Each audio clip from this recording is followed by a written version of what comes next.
dia. Primeiro que tudo, gostava de começar por agradecer o amável convite da organização para estarmos presentes ao Osvaldo, ao Cid, ao Marcelo e a toda a equipa. Destaco estes três colegas porque a troca de e-mails foi muito intensa nas últimas semanas, por assim dizer. É para nós também realmente uma grande satisfação estar no Brasil e estar no Rio de Janeiro. Muito obrigado. Na preparação aqui desta apresentação tive duas dificuldadezinhas. A primeira começou logo por ser a palavra. Com engajamento é uma palavra do português do Brasil.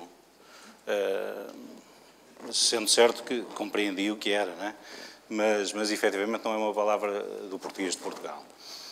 Nós utilizamos o envolvimento e o envolvimento também tem uma conotação positiva e negativa, também nos podemos envolver com boas ou com más intenções, não é? Como tu disseste. E isso, ainda ontem me lembrei do meu primeiro contacto com o português do Brasil, é só uma historiazinha. Ainda antes das novelas da Globo chegarem a Portugal, o meu primeiro contacto com o português do Brasil foi com um disco de vinil pequenino, de uma história de um indivíduo que tinha um jacarés em casa, um jacaré, não é? E quando chegava à casa, depois os jacarés saíam do lago, invadiam a casa, e havia um senhor que falava, efetivamente, assim, um português diferente, um português muito cantado, falado com a boca muito aberta, pronto, porque, efetivamente, o CD era brasileiro, não é? O meu primeiro contacto com o português do Brasil foi a história do jacaré, de facto. Antes das novelas. Depois as novelas da Globo apareceram, a Gabriela, e a partir daí nós ouvimos sempre muito o brasileiro, o português do Brasil. Vocês ouvem menos e têm também mais dificuldade em nos entender, não é? Mas, enfim, vou fazer por me tornar claro. Bom, a segunda dificuldade que tive foi com o desafio do Cid. O Cid, nos primeiros mails, falou-nos, conta uma história. E eu não liguei muito, pensei assim, uma história. Vou continuar a trabalhar, ele esquece da história. Mas a 2 dias antes de viajarmos, o Cid voltou a insistir na história. Não foi? Conta uma história e tal. E eu, que tinha preparado uma apresentação, até num trabalho em conjunto com o Joaquim, sobre o setor hoteleiro, tive que andar um bocadinho para trás e voltar então à história. Fui desenterrar uns materiais do meu doutoramento e fiz a apresentação basicamente nos últimos 2 dias. Acabei aqui num hotel e hoje ainda cortei aqui umas coisinhas. Ainda pedi ao Cid, depois de instalar, ainda cortei umas coisinhas. Não, feito na hora. Sobre a história. Muito bem. Aqui nos primeiros acetatos demoro sempre um bocadinho mais, mas não, acho que são 28 ou 29. Mas, de qualquer forma, Cid, dá-me pressa. Portanto, basicamente, para contar esta história, eu vou pegar em 2 ou 3 aspectos que já foram falados aqui no Congresso e, portanto, também é bom nós ficarmos para o último dia, porque realmente há muita coisa que já foi conversada. Um dos aspectos determinantes é o papel da liderança. A responsabilidade social sem envolvimento da liderança não é possível. De facto, não parece que seja possível. Mas há um aspecto que talvez não tenha sido falado no primeiro dia, que é que tipo de liderança?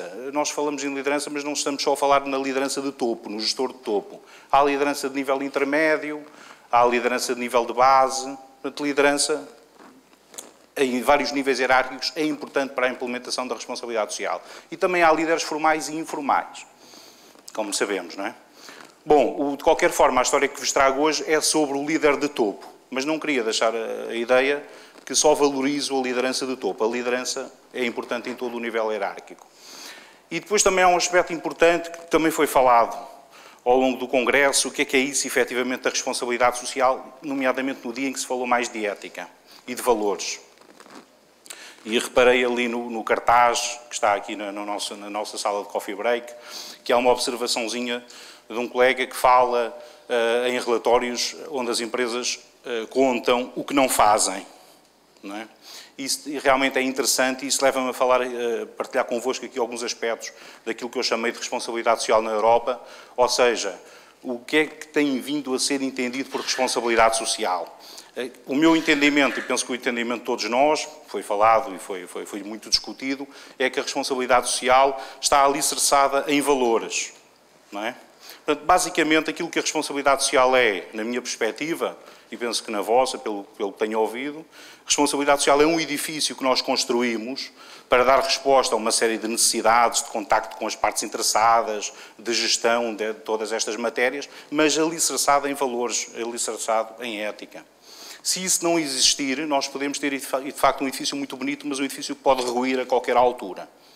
E tem acontecido em empresas na Europa que publicaram relatórios muito interessantes, muito bonitos, já até com consistência, com vários anos de publicação, e essas empresas faliram e veio-se a descobrir que, efetivamente, havia graves problemas ao nível dos valores.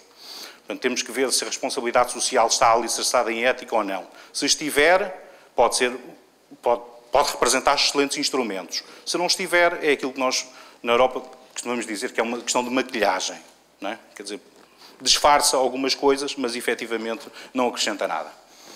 Bom, efetivamente aqui perdemos alguma qualidade na projeção, mas eu queria-vos destacar dois documentos importantes da evolução da responsabilidade social na Europa. O primeiro é um livro de 2001, um documento da Comissão Europeia, que é o Livro Verde. Foi uma chamada à ação de empresários, de gestores, que vocês podem descarregar na internet, que é de livre acesso. Este documento foi muito interessante, mas este documento, quanto a mim, tem um problema grave. Ele associa a responsabilidade social a um investimento. Diz exatamente isso. Diz que a responsabilidade social é um investimento em áreas ambientais, em áreas sociais e por aí fora. E pode incrementar a competitividade da empresa, por aí tudo bem, mas a questão do investimento, quanto a mim, é uma questão realmente perigosa. Porque um empresário investe se achar que vai ter retorno. Não é? Um empresário é o que faz. Vou investir se achar que tenho retorno. Se ele entende a responsabilidade social como um investimento, isso significa que se ele entender que não tem retorno, não vai investir. Não é verdade? Portanto, o empresário compra uma máquina, se essa máquina lhe proporcionar um retorno. Se ele entende a responsabilidade social como um investimento, não vai investir em responsabilidade social se entender que não tem retorno. E é absolutamente plausível que muitas intervenções no âmbito da responsabilidade social não gerem um retorno, pelo menos não gerem um retorno imediato. Não é? Nós já ouvimos ontem uma empresa contar-nos, enfim, exatamente um exemplo desta natureza, em que abdicou de uma série de intervenções num conjunto de indústrias, de armamento, de tabaco, de bebidas e por aí fora, e com certeza que deixou de ter retorno por via dessa atuação, não é? Evidentemente. Claro que depois, no longo prazo, a empresa, pelo aquilo que é, efetivamente, pode, por estar alicerçada em valores, pode ser reconhecida pela comunidade e pode ficar numa situação muito melhor, enquanto as outras vão falindo, ela continua. Mas isso, efetivamente, no longo prazo. No imediato, ou mesmo no médio prazo, trabalhar na responsabilidade social, não digo investir, mas trabalhar na responsabilidade social, pode significar ter que sofrer impactos, não é? Portanto, se estivermos alicerçados em valores, nós basicamente o que estamos a fazer é corresponder ao que somos, não à procura de um ganho, um resultado. Este documento, efetivamente, partilha desse constrangimento de apresentar a responsabilidade como um investimento. E diz-nos também uma questão interessante, que é a obrigação primeira da empresa é a obtenção do lucro. Eu às vezes pergunto aos alunos qual é que é o objetivo de uma empresa. E Ok, estamos a meio? Estamos a meio. E os alunos continuam também a dizer que é a obtenção do lucro. Ok? O objetivo da empresa é a obtenção do lucro? Ou o objetivo da empresa é a satisfação de necessidades, é a criação de riqueza? Isso deve-nos, enfim, levar a refletir. E aqui neste documento dizia-se que realmente a questão primeira é a obtenção do lucro. Bom, depois, nós agora não estamos a conseguir ver muito bem, o documento apresenta um conjunto de dimensões da responsabilidade social a nível interno, que era também um desafio do Congresso, e da responsabilidade social a nível externo, mas por aqui não me quero alongar muito nestas áreas, porque elas já foram muito discutidas ao nível do Congresso. Entretanto, saiu um documento em 2011, que nós dizemos que é agora a nova política da União Europeia, e este documento já está alinhado com a ISO 26000 e com, efetivamente, um novo entendimento da responsabilidade social, que diz-nos que, efetivamente, a responsabilidade social é a responsabilidade das empresas pelo seu impacto na sociedade. Ok? E, sendo assim, o seu objetivo já não é, o objetivo da empresa já não é obter lucro, mas é maximizar um valor partilhado. Não é? É criar riqueza e depois, efetivamente, conseguir partilhar essa riqueza. A empresa tem essa obrigação, satisfazer necessidades, gerar riqueza e conseguir partilhar essa riqueza pelas partes interessadas, pelas partes com as quais está envolvida. Evidentemente, continua a ser importante que a responsabilidade social seja ligada à estratégia, não uma ação pontual de filantropia, mas ligada à estratégia da empresa, criar valor partilhado e reconhecer-se explicitamente os direitos humanos e as considerações éticas como importantes. As fundações da responsabilidade social. Estou mais ou menos a meio, posso entrar então na história. Portanto, fui-vos buscar uma história de um líder do topo da sua empresa, permitindo esta história que possamos refletir sobre o envolvimento com as partes interessadas, o tal engajamento, não é? No português do Brasil. O empresário é o senhor Rui Nabeiro, é um empresário de uma empresa de café. Esta empresa está sediada no Alentejo, que é uma região a sul de Portugal e uma região pobre, e ele, efetivamente, é um homem da terra. Muito rapidamente a sua história era, enfim, de origens humildes, e isso é importante depois no percurso do envolvimento com as partes interessadas. Um homem de origens humildes, ele conta, enfim, não estou a dizer nada que não possa partilhar convosco, porque está documentado em livros. Ele conta que, efetivamente, partilhava uma casa de uma só divisão com os pais e com 3 irmãos. Isso é importante mesmo no exemplo que vos vou mostrar a seguir, do que ele fez na sua empresa. E começou a trabalhar muito cedo, ainda não tinha 13 anos, a ajudar o tio no negócio do café e, efetivamente, construiu uma empresa, que no Brasil será uma média empresa, mas em Portugal é uma empresa grande. Bom, aquilo que também tenho para vos dizer ao nível do envolvimento com as partes interessadas é que me tenho percebido, nos estudos que tenho feito nas empresas, que realmente a responsabilidade social começa na própria casa. A dimensão interna da responsabilidade social é, digamos, a primeira fase do envolvimento, do engajamento na responsabilidade social. Depois, as empresas começam a trabalhar melhor a responsabilidade social a nível externo. Não significa isso que desde as primeiras fases também não haja um envolvimento com a comunidade fora dos muros da empresa, mas é um envolvimento mais pontual e eventualmente mais filantrópico. A doar alguma coisa aos bombeiros, a alguma comunidade, mas efetivamente um envolvimento, um engajamento real com a comunidade externa é numa fase posterior que acontece. O que é que fui buscar algumas citações que estão publicadas em livro do Sr. Rui Nabeiro. Ele diz: eu podia alterar as máquinas, torná-las mais automatizadas, mas prefiro criar empregos. Isso não significa que a fábrica seja uma fábrica desatualizada ou uma fábrica antiga, não. Efetivamente a empresa é muito competitiva, mas ele valoriza muito o emprego. Porquê? Porque naquela região, ele lembra-se bem quando era criança das dificuldades de encontrar emprego, ainda hoje é uma zona onde há dificuldades de emprego. Eu visito todos os dias as nossas empresas sediadas em Campo Maior para falar com as pessoas e discuto os temas de igual para igual. Não é? Portanto, esta proximidade, reparem que esta empresa tem 2000 e tal trabalhadores, portanto, é uma empresa grande, está muito disseminada em território nacional, em Portugal, tem também uma forte presença em Espanha, e ele efetivamente conta que mesmo quando ia de férias, muitas vezes para a Espanha, aproveitava os dias para visitar as instalações da empresa no nosso país vizinho. É? Portanto, é sempre uma grande proximidade com os trabalhadores. Depois diz, em vez de pensar no capital, a empresa deve pensar em criar bem-estar para o empresário e para os trabalhadores. Foi sempre esse o meu objetivo. E sempre ambicioso, sempre a querer fazer mais, efetivamente. Portanto, uma grande preocupação com a sua comunidade interna, com a responsabilidade social interna. Alguns exemplos que nos permite ver a interligação daquilo que ele é, daquilo que ele fez e com o seu próprio passado. Ele diz que em 69 inaugurámos em Campo Maior um bairro com mais de 40 casas para os nossos empregados. 2 minutos. Porquê estas casas? Porque ele efetivamente se lembra, quando era criança, das dificuldades que teve. Quando a empresa ainda tinha uma dimensão pequena, chegavam a fazer férias juntos. Portanto, o empresário com os seus trabalhadores, pelo país e por Espanha. Não é?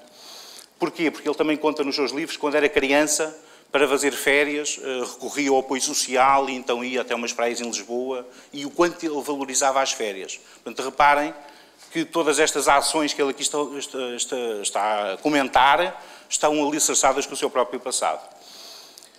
Muito bem, com outras partes interessadas, o seu envolvimento com os clientes é de facto também muito intenso, ele até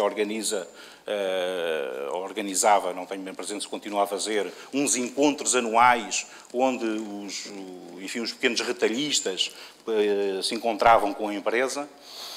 Há evidentemente uma preocupação também bem evidenciada ao nível da cadeia de valor, penso que hoje também vamos ter essa questão aqui no Congresso, porque efetivamente o café é um produto que nas suas origens vai até regiões bem remotas, não é? Quer dizer, em África, na América Latina, na América Central, porque nós efetivamente em Portugal não produzimos café, ele prepara o café na sua configuração final, não é? Mas as origens estão noutros continentes. E, efetivamente, utiliza também comércio justo e tem projetos em Angola e já teve também noutros países projetos bem interessantes. Mas, enfim, o tempo é escasso e não posso avançar por aí. Mas, só para aproveitar mais um minuto, se for possível, o envolvimento com as comunidades é absolutamente determinante nesta empresa. Talvez seja o ponto fundamental, não poderia deixar de passar esta questão. Porquê? Porque ele efetivamente sentiu todas essas dificuldades e desenvolve hoje em dia um conjunto de projetos muito interessantes no apoio à criança, com um centro educativo de excelência na sua cidade, e isso realmente é uma matéria muito interessante, que eu tenho perguntado sempre nas empresas, quais são os atores-chave, os atores mais determinantes no envolvimento das empresas, e normalmente as empresas falam sempre em trabalhadores e falam sempre em clientes. E quando estive reunido com os diretivos desta empresa, estive com ele, com o Sr. Rui Nabeiro, e estive também com a NET, portanto fiz entrevistas bem extensas nesta empresa, mas com o CEO, por exemplo, da empresa, ele disse-me então realmente uma coisa que foi chave, eu lembro-me no âmbito da minha tese de doutoramento foi chave, porque ele disse-me, o ator-chave é a comunidade.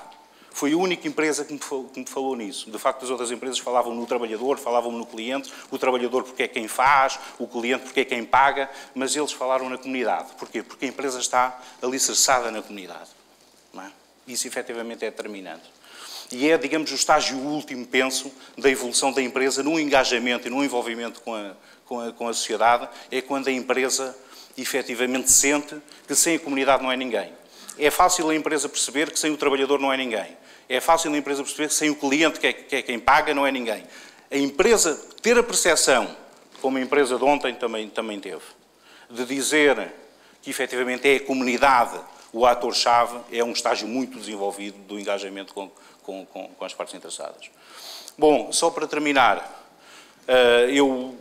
enfim, das entrevistas de fundo que fiz com estas empresas, consegui destacar um conjunto de elementos importantes para operacionalizar a responsabilidade social. Enfim, foi aquilo que nós falámos aqui, dar o exemplo, a proximidade com o trabalhador, ter confiança na equipa, resolver problemas e ter esperança numa sociedade melhor. Eu gosto sempre de deixar em aberto aqui esta questão da esperança, porque efetivamente nós, especialmente no dia de ontem, falámos de problemas tão graves e ainda podíamos falar de problemas mais graves ainda. E devemos deixar sempre estes fóruns com uma palavra de esperança. Não é? E, portanto, o ter esperança foi uma das coisas que o Sr. Rui Nabeiro também me disse. Ter esperança numa sociedade melhor é absolutamente determinante. Porque senão nós efetivamente podemos ficar conscientes, mas resignados. E com uma esperança nós vamos lutar pela esperança. Eu deixo-vos aqui com uma figura que, enfim, que também é muito marcante para mim, do trabalho infantil no início do século XX nos Estados Unidos, de um fotógrafo que fez um trabalho espetacular de recolha de testemunhos, não é? De crianças a trabalhar, e efetivamente foi porque houve esperança em construir uma sociedade melhor que nos Estados Unidos isto deixou de acontecer. Ainda temos que continuar a ter esperança que isto deixe de acontecer em outras partes do mundo. Mas esta fotografia é, para mim, realmente muito interessante, porque eu acredito que esta criança, quando estava a olhar ali pela janela, estava a pensar num mundo melhor para ela e estava com esperança. Muito obrigado.